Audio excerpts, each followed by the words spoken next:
Assalamualaikum warahmatullahi wabarakatuh. Nama saya Muhammad Irfan bin Suria. Pada hari ini saya akan membentangkan faktor-faktor penyebaran maklumat palsu di media sosial dan juga kesimpulan. Berdasarkan penelitian dan kajian yang dibuat, salah satu faktor yang menyumbang kepada tersebarnya maklumat palsu adalah sikap segelintir masyarakat yang ingin terkenal ataupun popular di mana-mana platform media sosial, khususnya di Malaysia.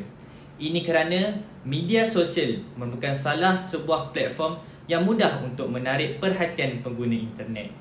Mereka dengan sewenang-wenangnya menyebarkan kandungan maklumat yang tidak sahih hanya untuk views tanpa memikirkan akibat yang akan berlaku di atas perbuatan mereka itu. Budaya membaca merupakan jabatan ilmu. Peribahasa ini merupakan peribahasa yang sering kita dengar sejak di bangku sekolah lagi. Persoalannya, adakah manusia itu cakna dengan maksud peribahasa ini? Faktor kurang membaca merupakan salah satu kepada punca penyebaran maklumat palsu di media sosial.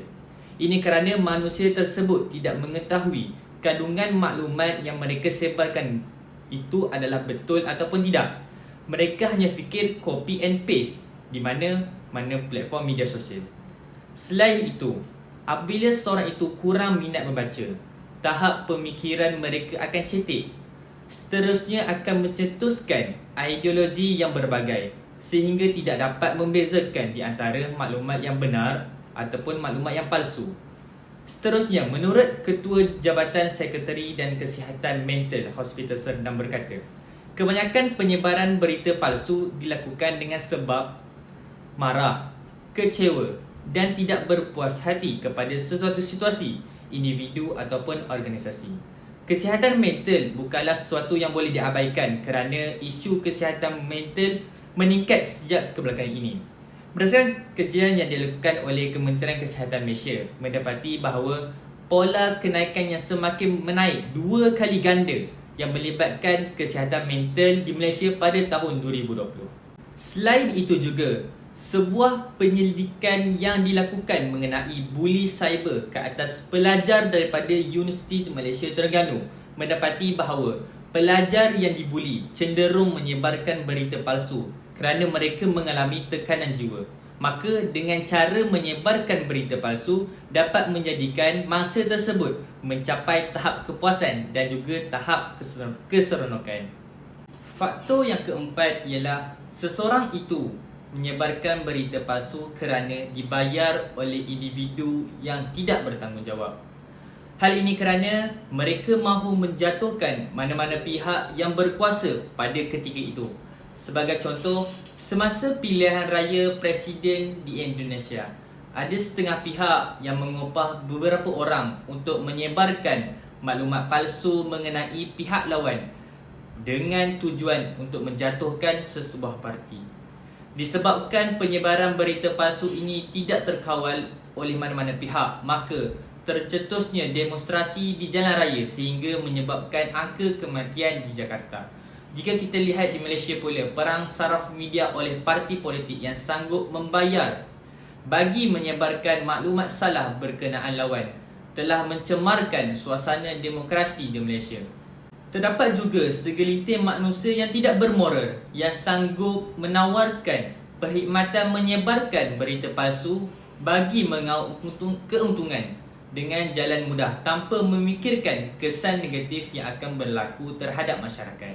Akhir sekali, ketagihan yang melampau terhadap internet menyebabkan berlaku penyakit sindrom seperti mudah terpengaruh dengan perkara yang berlaku di internet.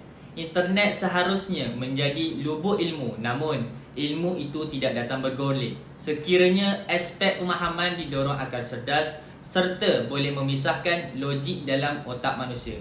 Selain itu, ketagihan melampau membuatkan mereka membuang masa dengan media sosial, bukannya di kehidupan realiti.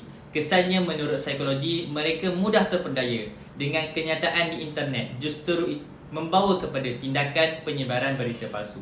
Jika kita lihat pada hari ini, berapa ramai orang yang menghabiskan masanya di laman sosial seperti Facebook, Instagram, TikTok, Twitter dan lain-lain lagi.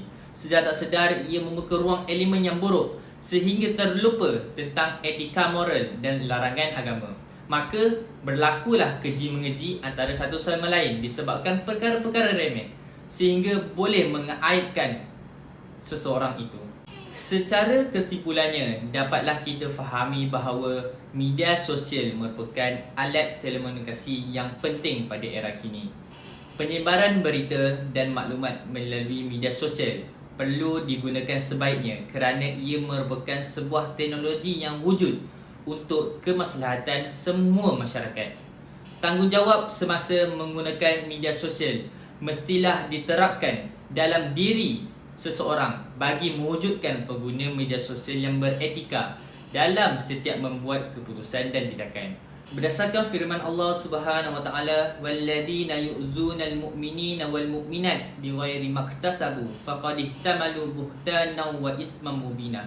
Secara ringkasnya, ayat ini menjelaskan bahawa Allah Subhanahu wa taala melarang hamba-Nya menyakiti saudara lain dan menjanjikan azab yang dahsyat kepada mereka yang mengingkarinya. Sekian daripada saya, Muhammad Irfan bin Suria. Terima kasih.